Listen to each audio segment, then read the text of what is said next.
আরশিনগর গ্রামের এক প্রান্তে একতলা অথচ খুব সুন্দর মার্বেল পাথর দিয়ে তৈরি একটি মসজিদ রয়েছে।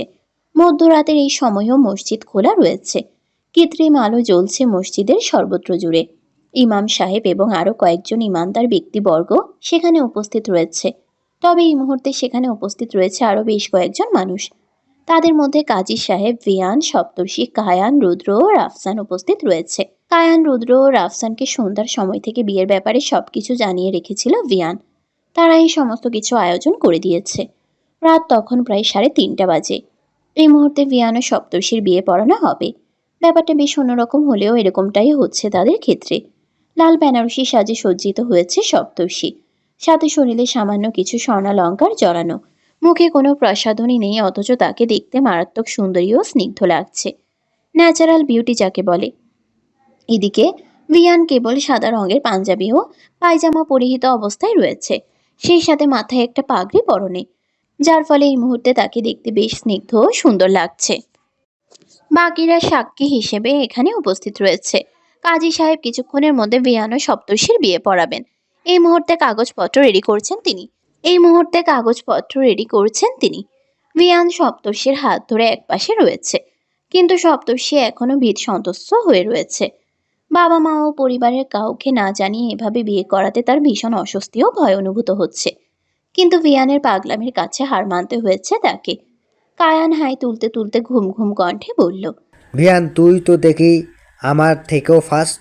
বড় ভাইয়ের আগে ছক্কা মেরে দিচ্ছিস, অথচ বিয়ে করার ঘোষণা কিন্তু প্রথমে আমি দিয়েছিলাম।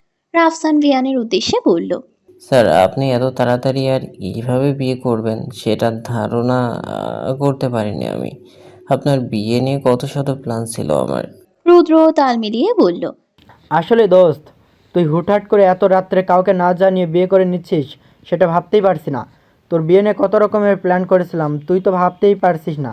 কত টাকা মারতে চেয়েছিলাম তোর কাছ থেকে, সব একেবারে মিস হয়ে গেল। রুদ্রর কথা শুনে ভ্রু কুঁচকাল ভিয়ান। এছাড়া সকলের কথা শুনে ভিয়ান একটা দীর্ঘশ্বাস ফেলল। তারপর তাদের উদ্দেশ্যে বলল, বিয়ে আমি একবারই করছি না, সো চিন্তা নেওয়ার কিছু নেই। এটা তো জাস্ট একটা আনুষ্ঠানিকতা করে সপ্তর্ষিকে আমার করে নিচ্ছে।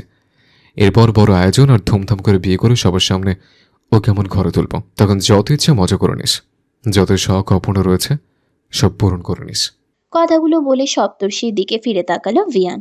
তারপর নিজের দুই হাতে তার দুই গাল আজলা করে ধরে তার মুখ পানে নরম দৃষ্টিতে তাকালো। সপ্তর্ষি ভিয়ানের চোখে চোখ রেখে অপলক দৃষ্টিতে তাকিয়ে রইল। ভিয়ান স্নিগ্ধ কণ্ঠে বলতে শুরু করলো, আমি যতকে এইভাবে বিয়ে করছি, তোর কোনো আপত্তি নেই তো সন্ধ্যাপতি? আমি জানি মেয়েদের বিয়ে নিয়ে বউ সাজা নিয়ে অনেক স্বপ্ন থাকে। আমি আপাতত তোর সেসব স্বপ্ন কিছু পূরণ করতে পারছি না, এই জন্য আমার উপর রাগ করে থাকিস না, কেমন? তবে কথা দিচ্ছে অচিরে তোর সমস্ত ইচ্ছা আমি পূরণ করব। সপ্তর্ষি ভিয়ানের দুই হাতের পিঠে নিজের দুই হাত রেখে কোমল কণ্ঠে বলল, আমি এভাবে বিয়ে হতে অখুশি নই বিয়ান। তোমাকে পাওয়া আমার জীবনের সর্বশ্রেষ্ঠ উপহার। এই যে তুমি আমার জন্য এত পাগলামো করে এত রাতে বিয়ের আয়োজন করলে, এটা ওইসব ধুমধাম আয়োজনের বিয়ের থেকে সহস্র গুণ বেশি আনন্দ দিয়েছে আমায়। আমার শুধু টেনশন হচ্ছে বাবা মা আর পরিবারের সদস্যদেরকে নিয়ে। তাদের দোয়া নিয়ে নতুন জীবন শুরু করতে চেয়েছিলাম, তারা উপস্থিত থাকলে খুব ভালো হতো। আমার ভয় হচ্ছে তারা যেন আমাদের ভুল না বোঝে আবার। ভিয়ান সপ্তর্ষির মুখ থেকে প্রথমবার ভাইয়া ব্যতীত নিজের নাম শুনে এবং তার কথাগুলো শুনে সন্তুষ্টির হাসি হাসল। তারপর তাকে বুকে টেনে নিয়ে দৃঢ় কণ্ঠে আশ্বাস দিল, আমি সবকিছু ঠিক করে দেব সন্ধ্যাপতি, আমার উপর একটু বিশ্বাস রাখ। মসজিদের মাঝ বরাবর দুই পাশে দুটি সোফার মতো আসন বিছানো। তার মাঝখানে সাদা রঙের একটি পর্দা রয়েছে। ভিয়ান ও সপ্তর্ষি এগিয়ে গিয়ে বিপরীত দুটো আসনে গিয়ে বসে পড়ল। সপ্তর্ষি নিজের মাথায় লাল রঙের একটি দোপাট্টা টেনে নিল। তারপর কাজী সাহেব তাদের বিয়ে পড়ানো শুরু করলেন। দিনমোহর ঠিক করার সময় ভিয়ানকে টাকার পরিমাণের কথা জিজ্ঞেস করলে সে নিজের জীবনকে কাবিননামা হিসেবে ধরতে চাইল। তার কথা শুনে সকলে অবাক হয়ে গেল। তবে সপ্তর্ষির চোখে খুশিতে অশ্রু চলে এলো। পরে কাজী সাহেব ভিয়ানকে বুঝিয়ে বললেন যে কাবিননামায় একটা নির্দিষ্ট টাকার অ্যামাউন্ট ধরতে হবে। পরবর্তীতে ভিয়ান 1 কোটি টাকার দিনমোহর ধার্য করল। ভিয়ান ও সপ্তর্ষি 3 কবুল বলে নির্বিঘ্নে বিয়ে পড়ানো শেষ হয়ে গেলে প্রত্যেকে মোনাজাত তুলে নবদম্পতির জন্য দোয়া করল। ভিয়ান ও সপ্তর্ষিও একে অন্যকে জীবন সঙ্গী হিসেবে পাওয়ার জন্য মহান সৃষ্টিকর্তার নিকট অসংখ্য শুকরিয়া আদায় করতে লাগলো। সেই সাথে নিজেদের সুন্দর ও সাবলীল ভবিষ্যতের জন্যও দোয়া করলো। ভোর তখন 4:15 আর কিছুক্ষণের মধ্যেই ফজরের আজান দিয়ে দেবে। ভিয়ানরা সকলে বের হলো মসজিদ থেকে। মসজিদের সামনে ফুল দিয়ে সজ্জিত বিয়ের একটি গাড়ি সাজানো রয়েছে ভিয়ান ও সপ্তর্ষির জন্য। রুদ্র ভিয়ানকে উদ্দেশ্য করে বলতে লাগলো। বেটা, বিয়ে তো করে নিলি, এবার আমাদের ট্রিট দিবি কবে? কায়ান ও রাফসানও একইভাবে ঘিরে ধরল ভিয়ানকে। ভিয়ান পরে দেবে বললেও তারা রাজি হলো না। পরবর্তীতে বেচারা উপায় না পেয়ে নিজের পকেটে ক্যাশ যত টাকা ছিল সবটুকু তাদের তিনজনের কাছে দিয়ে দিল। ট্রিট পেয়ে সকলে মহা খুশি হলো। কায়ান সহাস্যে বলতে লাগলো। আমি ভাবছি যারা মুস্কান, মেহুল ওরা জানতে পারলে ঠিক কী রিয়াক্ট দিবে। তাছাড়া জেসিয়া তো ভিয়ানকে পছন্দ করতো, ও শুনলে কী করবে সেটাই ভাবছি। জেসিয়ার প্রসঙ্গ আশায় রৌদ্রর উজ্জ্বল মুখটা হঠাৎ করে মলিন হয়ে গেল। ভিয়ান সেটা লক্ষ্য করে জবাব দিল। জেসি এখন আর আমাকে পছন্দ করে না, ওর পছন্দ করার মানুষ অন্যজন। আর আমার মনে হয় এতদিনে সেও তাকে পছন্দ করে ফেলেছে। রুদ্রর দিকে তাকিয়ে তাকিয়ে কথাগুলো বলছিল ভিয়ান। রুদ্র তার দিকে চোখাচোখি করে তাকাতেই সে থতমত খেয়ে গেল। তারপর কায়ান ও রাফসানের উদ্দেশ্যে বলল। নবদম্পতি বিয়ে হয়েছে, এই মুহূর্তে আমাদের তাদেরকে একা থাকতে দেওয়া উচিত। চল চল, আমরা গিয়ে বরং ট্রিটের খাবার খেয়ে আসি। কথাগুলো বলে সবাই চলে যেতে লাগলো। তবে যাওয়ার আগে ভিয়ান ও সপ্তর্ষিকে অল দ্য বেস্ট জানাতে ভুলল না। সপ্তর্ষি তাদের এরকম আচরণে লজ্জা পেয়ে নুয়ে গেল। এদিকে সপ্তর্ষিকে লজ্জা পেতে দেখে ভিয়ান মুচকি হাসল। তারপর সপ্তর্ষির চিবুক ধরে নিজের দিকে তার মুখ উঁচিয়ে বিমোহিত কণ্ঠে বলল। লজ্জা পেলে কিন্তু তোকে ভীষণ সুন্দর লাগে সন্ধ্যাপতি। সপ্তর্ষি আরো লজ্জা পেয়ে গিয়ে ভিয়ানকে ঝাপটে জড়িয়ে ধরল। ভিয়ান মুচকি হেসে তার কানের কাছে মুখ নিয়ে ফিসফিসিয়ে বলল। হালালভাবে তোকে কিন্তু পেয়ে গেছে সন্ধ্যাপতি। চল তাহলে বাসাটা আজকেই সেরে ফেলে। সপ্তর্ষি আরো বেশি লজ্জা পেয়ে ভিয়ানের বুকের সাথে মিশে যেতে চাইল। তারপর তার পিঠে আলতো চাপড় মেরে বিড়বিড় করে বলল। মুখে লাগাম টানুন অসভ্য পুরুষ। ভিয়ান ঠোঁটের কোণে দুষ্টুমি হাসির রেখা ঝুলিয়ে বলে উঠল। এখন এত লজ্জা পাচ্ছিস? তাহলে বাসরতে বাসর করার সময় কি করবি রে তুই? আর আমি কিন্তু আমার দেওয়া কথা মতো পাট খেতে বাসর করব, বলে দিলাম। বলে সপ্তর্ষির কানের লতিতে কামড় বসিয়ে দিল ভিয়ান। এদিকে ভিয়ানের কাণ্ডেও তার কথাগুলো শুনে সপ্তর্ষির কান দিয়ে যেন গরম ধোঁয়া বের হতে লাগলো। সে লজ্জায় মরিমরি অবস্থায় ভিয়ানকে ছেড়ে দৌড় দিতে নেবে। তৎক্ষণাৎ ভিয়ান তাকে পেছন থেকে ঝাপটে জড়িয়ে ধরল। তারপর তাকে গাড়ির ব্যাক সিটের ভিতরে নিয়ে গিয়ে ঝাপটে নিজের সাথে জড়িয়ে ধরল। এরপর তার ঠোঁটে ঠোঁট ডুবিয়ে দিল। গভীর থেকে গভীরতর হলো চুম্বন। সেই সাথে সপ্তর্ষির সম্পূর্ণ দেহকে সাপের মতো আষ্টে পিষ্টে জড়িয়ে নিল সে। এদিকে সপ্তর্ষি প্রথমে মোচড়ামুচড়ি করতে থাকলেও পরক্ষণে ভিয়ানের গভীর আলিঙ্গন ও অস্থির চুম্বনের ফলে সে স্থির হয়ে গেল। একটা সময় নিজেও পাল্লা দিয়ে ভিয়ানের ঠোঁটের সাথে নিজের ঠোঁটের চুম্বনে তাল মিলাতে লাগলো। ভিয়ানকে আষ্টে পিষ্টে জড়িয়ে নিয়ে তার বুকের মাঝে নিজেকে সঁপে দিল সে। দুজন দুজনকে প্রবলভাবে আঁকড়ে নিয়ে গাড়ির সিটের মাঝে শুয়ে পড়ল তারা। অন্ধকার আকাশ তখন আবছা আবছা ফর্সা হয়ে উঠছে। পাখালির মধুর কলতান শোনা যাচ্ছে। এরই মধ্যে একে অপরকে গভীর ও উষ্ণ আলিঙ্গনে জড়িয়ে নিল এই যুগল। তখন আশ্বিনের শেষ দিক। প্রকৃতি জুড়ে হেমন্তের পদচারণা ঘুরছে খুব সন্তর্পণে। তবুও শীত শীত ভাবটা আবহাওয়ার মাঝে এখন প্রবলভাবে বিদ্যমান। এদিকে সানশাইন ভিলার ভিয়ানের আভিজাত্যময় কক্ষে ফুল দিয়ে সাজানো বিছানায় সপ্তর্ষি লাল খয়েরি রঙের কারুকার্য খচিত ভারী বেনারসি শাড়ি ছড়িয়ে ঘুমটা মাথায় দিয়ে অবনত মস্তকে বসে আছে। জানালা খোলা থাকার ফলে চারিদিক থেকে শীতল বাতাসের সাথে সাথে বিছানার চারপাশে সুসজ্জিত গোলাপ, রজনীগন্ধা সহ অসংখ্য ফুলের তীব্র সুবাস ভেসে আসছে। সপ্তর্ষির খুব ইচ্ছে করছে মাথার ঘুমটা সরিয়ে শীতল বাতাস গায়ে মাখতে, মন ভরে ফুলগুলোর ঘ্রাণ নিতে। কিন্তু নিজের সংকোচ, লজ্জা আর খানিকটা ভয় তাকে গুটিসুটি হয়ে বসে থাকতে বাধ্য করছে। কেমন যেন একটা অস্থিরতা কাজ করছে তার ভেতর। হৃদস্পন্দন স্বাভাবিক থাকলেও তার মনে হচ্ছে এক্ষুনি যেন সে দম বন্ধ হয়ে মারা যাবে। রাত তখন প্রায় 10টা নাগাদ। হঠাৎই খটখট আওয়াজে দরজা খোলার শব্দে বুকটা কেঁপে উঠল উপমার। ধীর পায়ে একজোড়া পদযুগল তার দিকে এগিয়ে আসছে বুঝতে পেরে সে নিজেকে আরো একটু গুটিয়ে নিল। গন্ধরাজ ফুলের তীব্র সুঘ্রাণ তাকে জানান দিয়ে দিল তার সামনে দাঁড়ানো পুরুষটি তার স্বামী। তার একান্তই আপন পুরুষ। তার কেন যেন মনে হলো পুরুষটি তাকে দুচোখ ভরে নিষ্পলক দৃষ্টিতে অবলোকন করছে। এটা ভাবতেই তার হৃদস্পন্দন তীব্র থেকে তীব্রতর হলো। নীরবতা ভেঙে একটি পুরুষ কণ্ঠ গম্ভীর অথচ কোমল মোলায়েম কণ্ঠে বলে উঠল, এভাবে ভারী শাড়ি আর গয়নাগাটি পরে থেকে নিশ্চয়ই তোর খুব ক্লান্ত লাগছে, তাই না? যা, ওয়াশরুমে গিয়ে পোশাক বদলে আয়। ভিয়ানের এমন স্নিগ্ধ কথাবার্তায় সপ্তর্ষি মুগ্ধ হলো। তবে তার একবার বলতে ইচ্ছে হলো, বাসর ঘরে তো স্বামী আগে তার স্ত্রীর ঘুমটা খুলে তার মুখ দর্শন করে, তার রূপের প্রশংসা করে এবং অনেক মিষ্টি মিষ্টি কথা বলে। আর তুমি কি না আগেই আমাকে ওয়াশরুমে যেতে বলছো? কিন্তু হঠাৎ নিজের মনে এসব কথা নিজেকে বলতে শুনে বেশ অবাক হলো সপ্তর্ষি। নিজেকে নিজেই বেহায়া মনে হতে লাগলো তার। এদিকে তারও ভিয়ানের বিয়ে নিয়ে পরিবারের মাঝে প্রথমে অনেকে দ্বিমত পোষণ করলেও পরবর্তীতে মেনে নিয়েছে। কায়ান, রুদ্র ও রাফসানের অবদান এতে অনেক বেশি। ফলে একদিনের ভেতর সকলের উপস্থিতিতে পুনরায় বিয়ে দেওয়া হয়েছে। তারপর কিছুদিন গ্রামে থেকে তারা শহরে ফিরে এসেছে। আরও একবার সেই পুরুষ কণ্ঠস্বর ভেসে আসলো। কি হলো? যা, আজকে তুই এত লাজুক হয়ে গেছিস কেন? সপ্তর্ষি চমকে তাকিয়ে দ্রুত মাথা নাড়ালো, আমতা আমতা করে বলল। কই লজ্জা পাচ্ছি? বলে সপ্তর্ষি ঘোমটা সহ বিছানা থেকে নামতে গিয়ে হঠাৎ পড়ে যেতে নিলেই ভিয়ান তাকে শক্ত হাতে ধরে নিল। আবারও সেই চেনা স্পর্শ পেয়ে উপমা কেঁপে উঠল। অদ্ভুত শিহরণ শরীর জুড়ে বেয়ে গেল। নিজেকে সামলে নিয়ে ঘোমটা খুলে যেতে নিলেই ভিয়ান পেছন থেকে তার ডান হাত শক্ত করে ধরল। দ্বিতীয় দফায় আবারও কেঁপে উঠল সপ্তর্ষি। আজকে এত শিহরণ আর লজ্জা কোথা থেকে আসছে সে বুঝতেই পারছে না। ঘোমটা বিহীন হয়ে উঠল তার মায়াবী মুখমণ্ডল। ভিয়ান এবার সপ্তর্ষির সামনে এসে তাকে মুগ্ধ দৃষ্টিতে পরখ করতে লাগলো। সপ্তর্ষি লজ্জা ও অস্বস্তিতে চোখ নামিয়ে নিল।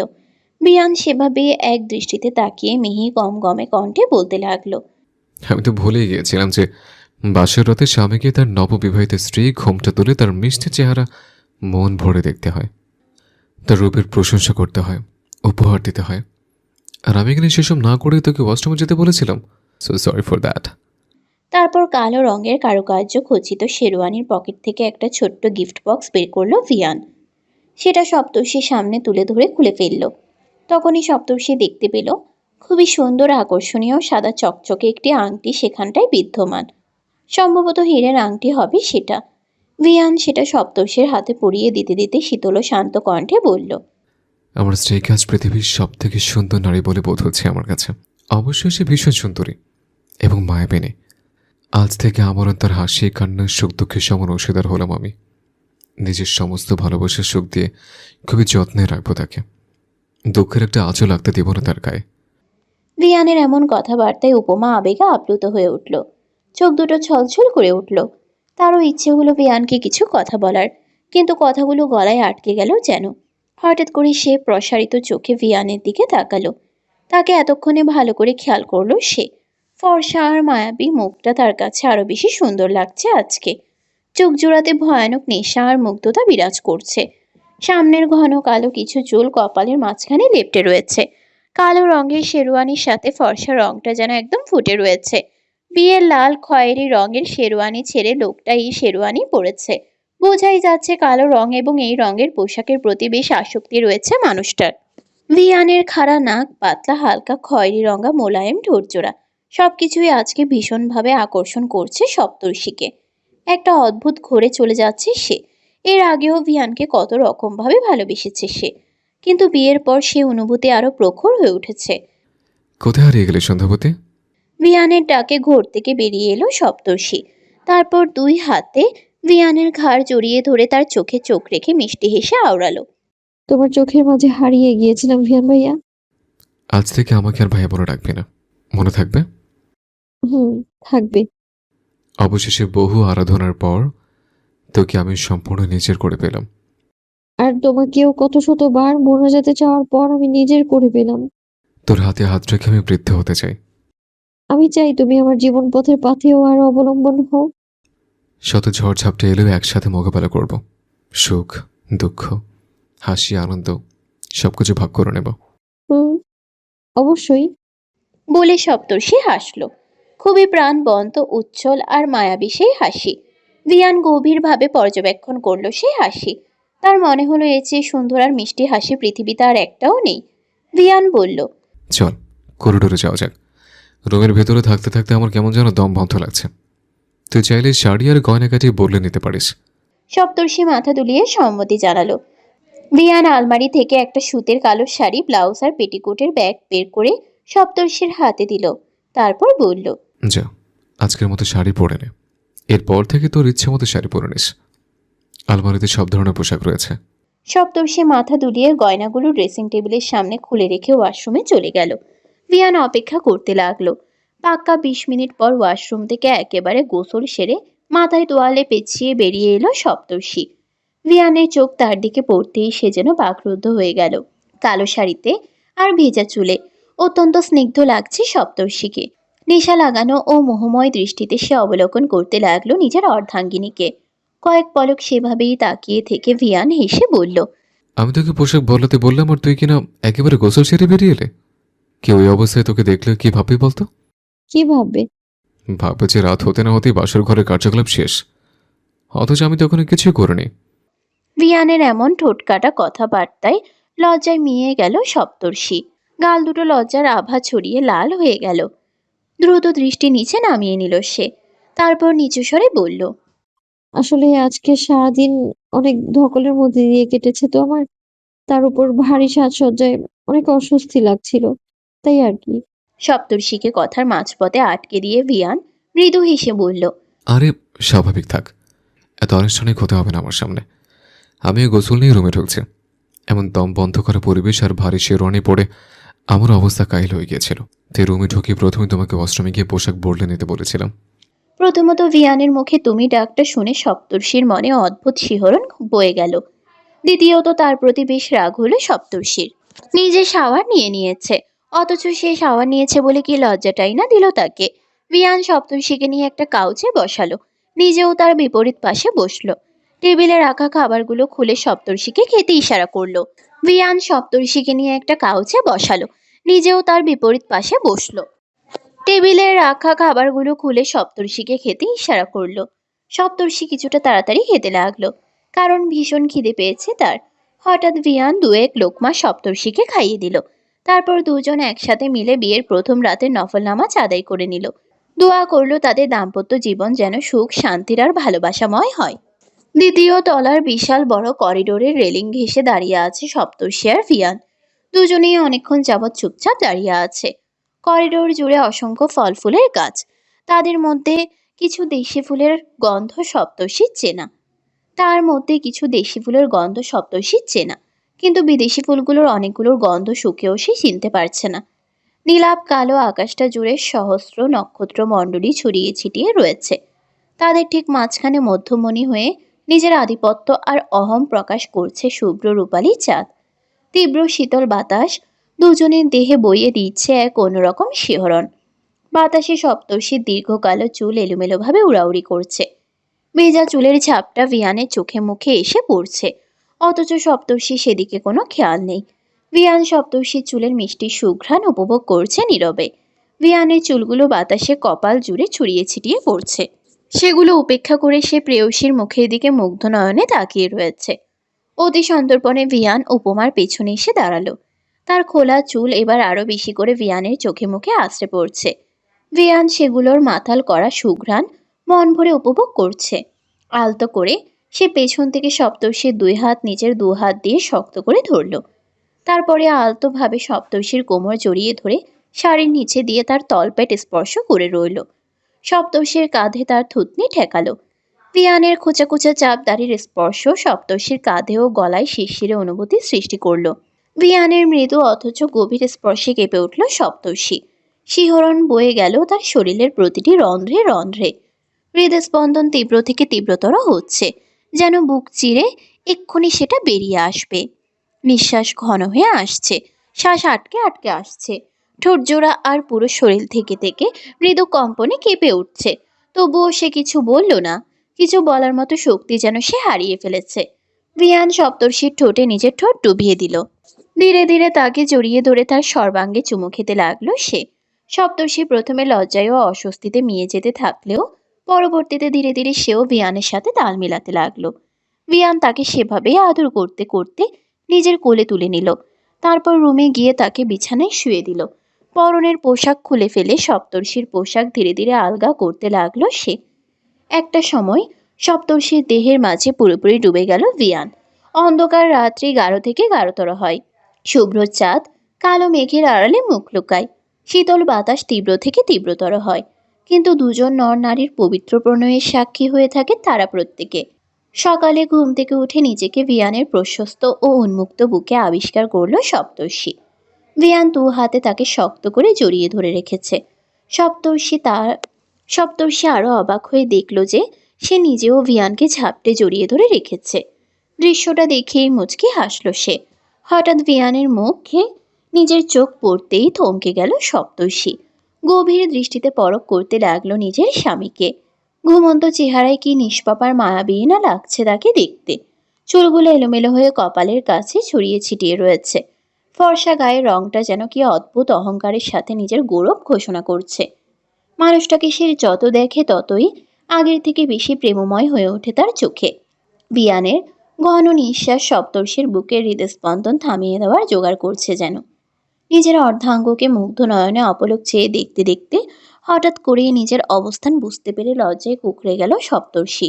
উঠতে যেতে নিলেই তার নড়াচড়াতে ঘুম ভেঙে গেল ভিয়ানের। চোখ খুলে সপ্তর্ষিকে দেখে প্রথমে ভ্রু কুঁচকালেও পরবর্তীতে আবার চোখ বন্ধ করে তাকে আরো শক্ত করে নিজের বুকের সাথে লেপ্টে নিল। সপ্তর্ষির এবার আরো বেশি লজ্জা করছে। সে মৃদু নড়াচড়া করে লজ্জা মিশ্রিত জড়ানো কণ্ঠে বলল, ছাড়ো, কি করছো তুমি? যেতে দাও আমায়। ভিয়ান ঘুম জড়ানো মাদকতাময় কণ্ঠে বলল। বুকের মাঝে আরেকটু সময় শুয়ে থাক না বউ, খুব শান্তি লাগছে। প্রথমত ভিয়ানের নেশা জড়ানো মাদকতাময় কণ্ঠে বউ ডাক শুনে সপ্তর্ষির বুকে ঝড় তুলল। দ্বিতীয়ত তার কথা শুনে এক অদ্ভুত শান্তি অনুভব করলো হৃদয়ে। ভিয়ান হঠাৎ করে দুষ্টু হেসে বলল, তোর সাথে আমার পাট খেতে বাসর করাটা কিন্তু বাকি রয়ে গেছে সন্ধ্যাবতী। সপ্তর্ষি ভিয়ানের বুকে কিলঘুষি মারতে মারতে কপট রাগ দেখিয়ে বলল, তুমি এখনো শুধরালে না, তাই না? ও মা, তোকে নিজের দেওয়া কথা রাখতে হবে না? তুমি একটা জাতা। যাই বলিস, একদিন কিন্তু ঠিকই সুযোগ মতো তোকে কিডন্যাপ করে পাট খেতে নিয়ে যাব। শুভ কাজের বাকি রেখে কি লাভ বল? সপ্তর্ষির গাল দুটো তখন টকটকে লাল হয়ে গেছে। দুই কান দিয়ে উত্তপ্ত ধোঁয়া বের হচ্ছে যেন।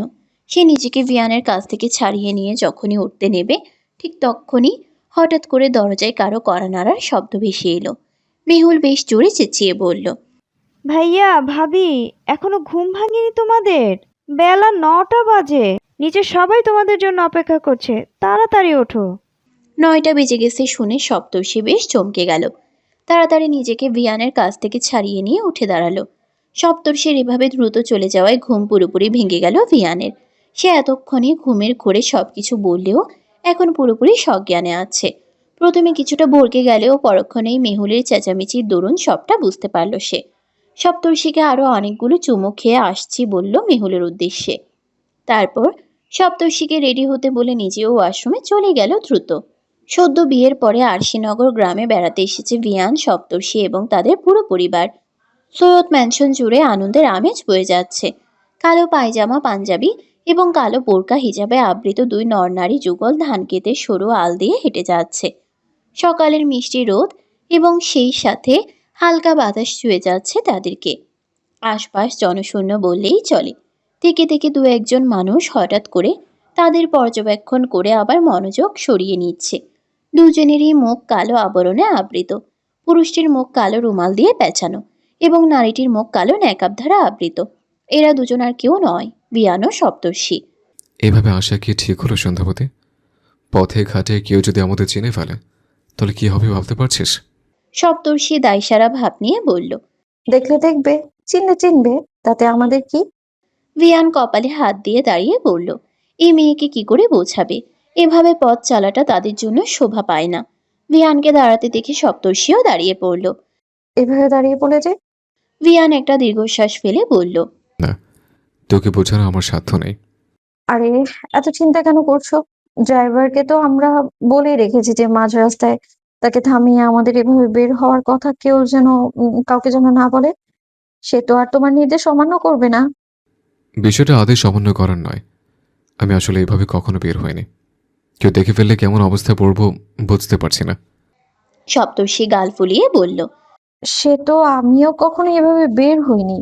বউয়ের জন্য এতটুকু করতে পারবে না? অথচ বলে বেড়াও তোমার জন্য আমি সব করতে পারবো। পৃথিবীর সমস্ত সুখ ভালোবাসা তোমার পায়ের কাছে এনে হাজির করব। আর এখন কি হলো? সামনে এই ব্যাপারে জমে গেলে? ভিয়ান দীর্ঘশ্বাস ফেলে বলল। আচ্ছা ঠিক আছে। পুরো আরশিনগর সপ্তর্ষিকে নিয়ে ঘুরল ভিয়ান। মাঠ প্রান্তর, নদী, খাল, বিল প্রত্যক্ষ করালো। গ্রামের মুক্ত পরিবেশ ভিয়ানের সাথে দেখে দেখে অভিভূত হলো সপ্তর্ষি। সে বলল, তুমি কিন্তু সময় করে আমাকে খালা নদীতে নৌকা চড়াবে। মধুমতি নদীতে অনেক শাপলা আর পদ্ম ফুল দেখেছি আজকে। আমি তোমার সাথে জ্যোৎস্নায় মাখামাখি হয়ে একান্তে নৌকা ভ্রমণ করতে চাই। মনে থাকবে? যে হুকুম মহারানী। তবে সেটা হবে রাতে, যখন সবাই ঘুমিয়ে পড়বে। তখন আমরা দুই প্রেম পিয়াসী জ্যোৎস্না বিলাস করতে করতে নৌকা ভ্রমণ করব, যেখানে আমাদের প্রেমের শত আলাপনা হবে। শাপলার পদ্ম ফুলে সাজিয়ে দেব আমার সন্ধ্যাবতীকে। বলেই শব্দ করে হাসল ভিয়ান। তার সাথে সাথে সপ্তর্ষিও হাসল। ঘুরতে ঘুরতে তখন বিকাল হয়ে গেছে। ভিয়ান ও সপ্তর্ষি দুজনেই বেশ ক্লান্ত। ক্ষুধা ও তৃষ্ণায় একাকার অবস্থা দুজনের। হাঁটতে হাঁটতে দুজনে আরশিনগরের প্রায় শেষ সীমানায় এসে গিয়েছে। সেখানেই একটা প্রকাণ্ড বটগাছ তলার নিচে জমকালো আয়োজন করে মেলা বসেছে। দূর দূরান্ত থেকে শত শত মানুষ জড়ো হচ্ছে সেই মেলায়।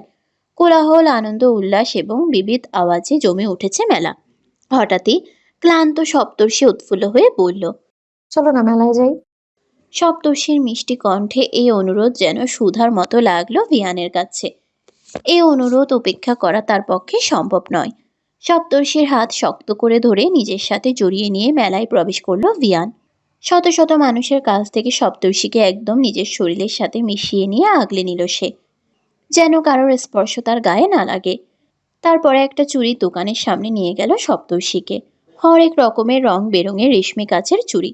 সপ্তর্ষির চোখ ধাঁধিয়ে গেল। ভিয়ান মুচকি হেসে উপমার পছন্দ করা সবগুলো চুড়ি কিনে দিতে লাগলো। দুমুঠো চুড়ি তার দু হাতে নিজের হাতে পরিয়ে দিল। দোকানদার হঠাৎ দাঁত বের করে হেসে ভিয়ানের উদ্দেশ্যে বলল, ভাই কি এই গ্রামে নতুন? ভাবিরে লইয়া বুঝি প্রথমবার মেলায় আছেন? শান্ত কণ্ঠে উত্তর দিল ভিয়ান। হ্যাঁ ভাই, নতুন বিয়ে করে গ্রামে আসলাম। বউয়ের আবদার এই মেলায় আসবে, মনের মতো জিনিস কিনবে। তার আবদার তো আর ফেলে দেওয়া যায় না। দোকানদার আরেক দফা হেসে বলল, এইটা ঠিক কইছেন ভাই। বউয়ের আবদার ফেলানোর সাহস আমাকে পুরুষদের নাই, নইলে জীবন তেজপাতা। বলে নিজের কথায় নিজেই যেন বেশ আনন্দ পেয়েছে এমনভাবে হাসতে লাগলো দোকানদার কুদ্দুস আলী। সপ্তর্ষি চোখ ছোট ছোট করে তাকালো তার দিকে। ভিয়ান স্বাভাবিক কণ্ঠে বলল, আপনার কাছে একজোড়া সুন্দর পায়েল আছে? ভাই, থাকবো না কেন? অবশ্যই আছে। বলেই কয়েক জোড়া সুন্দর পায়েল ভিয়ানের হাতে তুলে দিল। ভিয়ান সেগুলো থেকে বাছাই করে 2 জোড়া কিনে পকেটে ঢুকিয়ে নিল।